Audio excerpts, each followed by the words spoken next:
साखी भातरा के मरले मोरैया रे साखी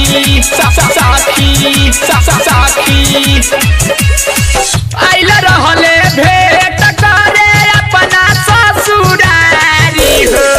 आइल रहले भेंट करे अपना ससुरारी हो भातरा के मरले मोरैया रे साखी भातरा के मरले मोरैया रे साखी हमरा के छोड़ के काहे तो सारा के भाईलू हो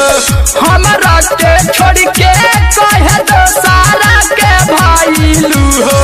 तोरा सता करे खातिर प्यार रे साखी भातरा के मरले मोरैया रे साखी महादेव रिकॉर्डिंग स्टूडियो सिवान भातरा के मरले मोरैया रे साखी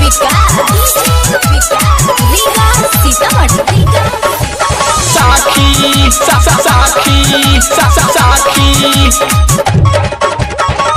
केतनो समझवनी लेकिन बात नहीं मानाले हो मिल खातिर हमारा से जी दयापन ठाना ले हो जी दयापन ठाना ले केतनो समझवनी लेकिन बात नहीं मानाले हो मिल खातिर हमारा से जी दयापन ठाना ले हो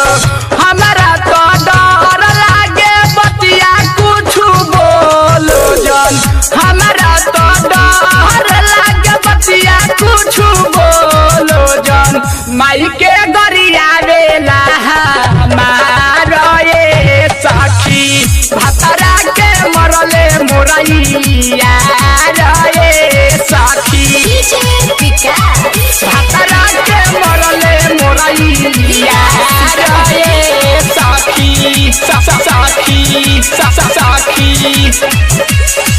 सहायालम मुके सकाहे बनले हरे जाई भातरा से लफड़ा कइले उनके ना बुझाई